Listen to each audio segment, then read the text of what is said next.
Hey everyone, Rascal here. And Mama, welcome to our podcast. In honor of the Lego Movie 2 hitting theaters in a few days, we're covering the original movie from 2014. The surprisingly fun movie follows a normal Lego figurine named Emmet, who discovers he's the special. A Lego is prophesized to save the world from President Business. Yep. And I remember when this first came out, we were thinking, oh gosh, it's just product placement, the movie. It's a whole Lego thing. It wasn't a fake thing. It was like a real product. You got a whole movie based around it. And most people were like, oh gosh, this is going to be just a 90-minute advertisement for toys. Well, it was, but it was fun. We should have known with Will Ferrell was going to be amazing. Right. We should have known. We should have known. Yeah, they did so much with it. They didn't just make it obvious, oh, buy this set, buy this. The whole thing was fueled by just imagination. Absolutely. And the people who made this probably just grew up with Legos and had so much fun with it. Yeah, they had a little bit of the actual life sets, like for Speed Racer or the DC superheroes or something. Yeah, they were in there, but they said when they said they had all these different realms for Legos, they said Vikings Landing, Clown Town, and a bunch of others we don't need to mention. And you just saw the pictures, like, yeah, we don't need to tell you, like, you know these sets. It's like there's so many that are both products and just creative ones. Like, yeah, you know these, so we don't have to bring them up. Right. Well, this is a terrific way to introduce probably millions of people who never played with Legos or never thought Legos would be interesting, especially some adults, to the product itself. Right. And it's also a great springboard to the Lego 2 movie because of how it ends in the first movie. Right. So your favorite character, as I know, is Emmet the Special because he's voiced by Chris Pratt. Right. And because he's so innocent and hilarious in everything he does. Right. Yeah, exactly. And Chris Pratt did an amazing job as Emmet because he's considered one of the best, his best roles in movies. Of course, yes, he's great in Guardians of the Galaxy and Jurassic World and Parks and Recreation and other movies and shows. But this is kind of what jump-started it. Right. Because after doing this voice, it's like, what else can you do? Because people just really loved Emmet. Shoot, bang, bang, bullet, bullet, gun. Right. Bah, bah, bah, bah, bah, bah. Right. And how he plays off of Wild Style, who's voiced by Elizabeth Banks. Yes. It really works because she's supposed to be the straight man, and she was the one that wanted to be the special to find it, but no, he found it. It's like, oh gosh, gotta help him. And when she finds out it's not him, she beats him up. It's like, hits him with a cactus. And it's like, you're not even a master builder, are you? It's like, I know what a master builder is. Why don't you tell me what it is so I can see if you're right? And all throughout the movie, both of them have like some incredibly hilarious lines. Like, you wonder, is this scripted or did you just come up with this on the spot? They also had Morgan Freeman as Vitruvius. Yes. They had Liam Neeson as good cop, bad cop, which you loved. Yes, I did. It's like you had all these big serious stars in there doing these voices. And of course, Will Ferrell as President Business. Yes. And then Will Arnett as Lego Batman. Yes. Yeah. He did a great job. I couldn't picture. I was like, Will Arnett as Batman? Right. But when you saw the movie and how he portrayed it, it worked and it was hilarious. And it still gave respect to the Batman franchise. Right. It wasn't a laughing stock, which we were really, really happy about, but it was fun. Right. It's just, this Batman was portrayed a little more lax. Right. And he reveled in his Batman persona. Darkness! No, parents, he's so brooding. And then Remy said, I can be dark and brooding too. And then, oh my gosh, a rainbow!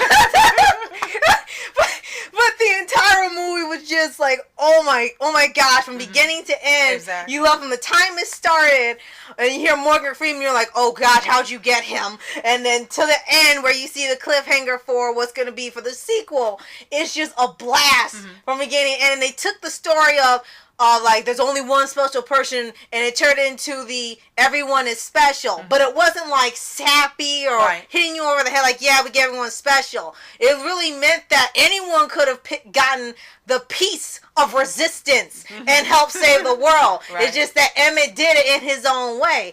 That was the message. Everyone is capable of doing great and being special. Exactly. And Legos is one way of when you have these sets, or you I'm going to say play because it's playing. I don't care what age you are. When you play with these sets and these pieces, you're able to take your imagination and create infinite worlds and realities that are special to you. Right. And that show your gift and your talent for playing and displaying with Legos. And I really love that part of the movie where whenever they were building like vehicles and weapons and things, you would see the Legos just building really fast in fast motion. You would see them being created. I thought that was brilliant. It was absolutely brilliant. Instead of showing everything already done, you got to see a lot of things being created on the spot and sped up, and that was brilliant. Right. And they were called master builders, where they didn't need instructions to build anything. They could take anything from anywhere and build something new. Emmet didn't have that yet, so he had to follow the instructions. Like, he had an instruction book on how to get up in the morning. Like, step 1, breathe. I got that down. It's like, what the heck is wrong with you? And then he watched a TV show called Where Are My Pants? Where it's just one scene every episode. Where are my pants? And then he loves that. His best friend was a plant. Yeah. It was like, that was the only part, like, oh my gosh. You feel sorry for Emmet for like a minute. And he bought a $35 coffee drink? Right, $37. $37. Awesome! They loved Emmet. If no one else did, that coffee place loves him. He comes in every day. And he spends $37. We love him. Drink overly priced coffee. That's part of what to do every day. It's like, oh my gosh, where are you drinking at? When he walks in, everything is awesome. Right? So, and yes, that's another thing. Everything is awesome. Everything is cool when you're part of a team. Everything is awesome when you're living on a dream. And that's the staple for the movie. Because it's true. Just think about everything in the world is awesome when you look at it. Right. Now, one thing that stuck out when this movie originally came out and they were giving Oscars is that they got snubbed for being nominated. And then Leonardo DiCaprio got snubbed again for getting nominated, or not nominated, but actually getting an Oscar. So it was a wonderful picture. They had Leo holding a Lego Oscar. I love that picture because two great things got snubbed that year. That was just wonderful and brilliant. They sent him a Lego Oscar. Like, here you go, Leo. We love you. Here's your Oscar. And he took a picture holding it. How cool is that? And when people found out, after the movie's released, I think maybe ahead of time they considered, oh, this is going to be like just a kid's movie, don't need to do anything. But then when the movie came out, people just loved the movie. From all ages, they just loved Lego Movie. And when they had this joke on Conan O'Brien where they said the Lego crew actually had a response for the movie not being nominated for an Oscar, and people were just shocked, like, how could you not nominate this? And they made a little thing where they built a giant suggestive finger to the Oscars, and Emmet in a different way said, that is bull! Because it was. It's like, this movie was incredible. It was amazing, perfect on every level.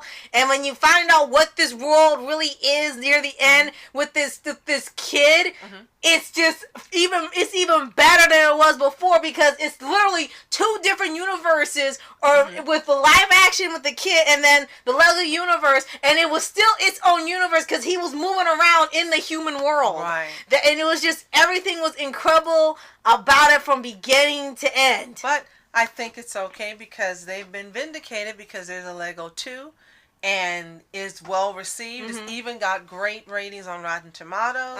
And I think that a really big, huge part of success, of course, is the entire cast, but it's just Will Ferrell and his ability to take things that are innocent and that seem mundane and make them humorous and funny and relevant. He takes irrelevant things and makes them relevant.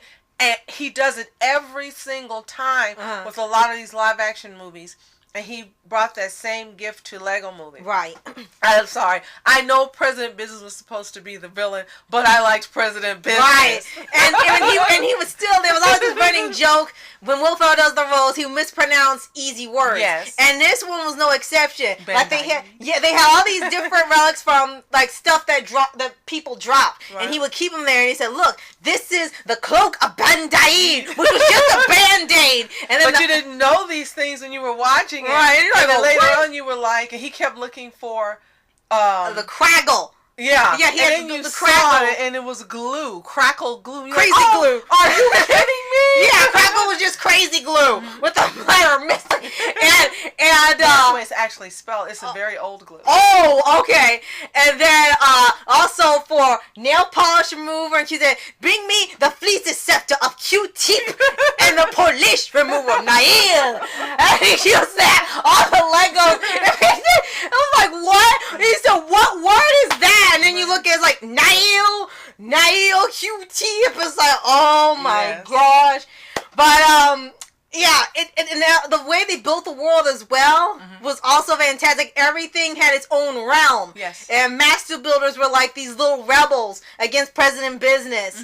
And they had this cloud cuckoo land with Princess Unikitty, but I guess was supposed to be My Little Pony shout out. Right. And they had Superman and Wonder Woman, Millhouse, Leonardo da Vinci, a Ninja Turtle. Everything from everywhere was in one place as a Lego. It was like the universal bridge for everything Warner Brothers. And if you still have yet to see this movie, we won't ruin it with some cameo guest star voices that were just so surprising, especially if you didn't recognize them at first, and then you look at the credits and you'll go, oh my gosh. So if you've never seen this movie, you need to see it before Lego 2 comes out. If you have seen this movie, what made you fall in love with this movie? Because we know you love it. You know you do. Yes. Because, like I said, I've watched it almost every year since the day we saw it on DVD. And she also asked for the Lego Batman movie, which she quit playing after she couldn't pass what level now? Like the first or second level. Oh, it was fun. It was especially with all these people in there and the extra Adam stuff. West. Yes, and Adam West was an Easter egg. It just is like some things you couldn't get by, and it was pretty difficult, but still fun games. All the Lego games are just as fun as the movies, even if they're not directly connected. So if any of you have played the Lego Batman movie and you have made it past level 1, give Rascal some cheat codes in the comments below. Oh, wait, we got one last thing. Before Lego Movie 2, there was also the Lego Batman movie, which was actually pretty good. Yes, it was. It was nowhere near as grand as the Lego movie, but they had to do it in Batman's universe Well, you have to think in also a different this was way. meant to be a theatrical motion picture versus the Lego Batman movie. Right. And Lego Batman, even though that was in theaters too, you also had different characters. They were still in the DC universe. They had to alter the stuff so you knew it was Lego Batman, not connected to the real life human Batman.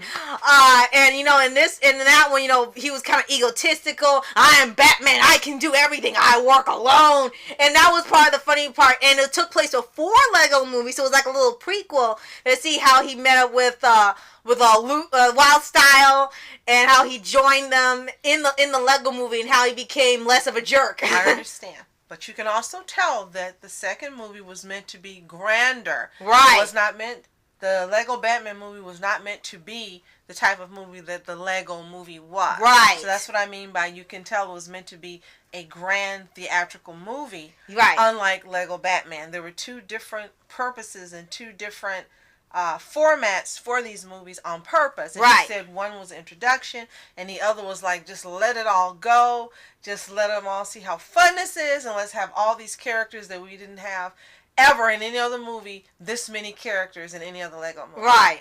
So, yeah, if you haven't seen Lego movie, I'd be surprised, but yes, go watch this movie before the second one comes out, because the second one looks super, super fun. And we can't wait to see and even more guest stars than the last, and it looks like it's going to be another wild ride, and I am so excited to finally get to see this sequel, because I really loved this movie. And we get to see the special be more special right. in this movie. As the world goes into apocalypse, and he's still thinking everything is awesome, and he's the happiest person on the planet. And we get to see if Emmet and Wildstar are now a ship. Right.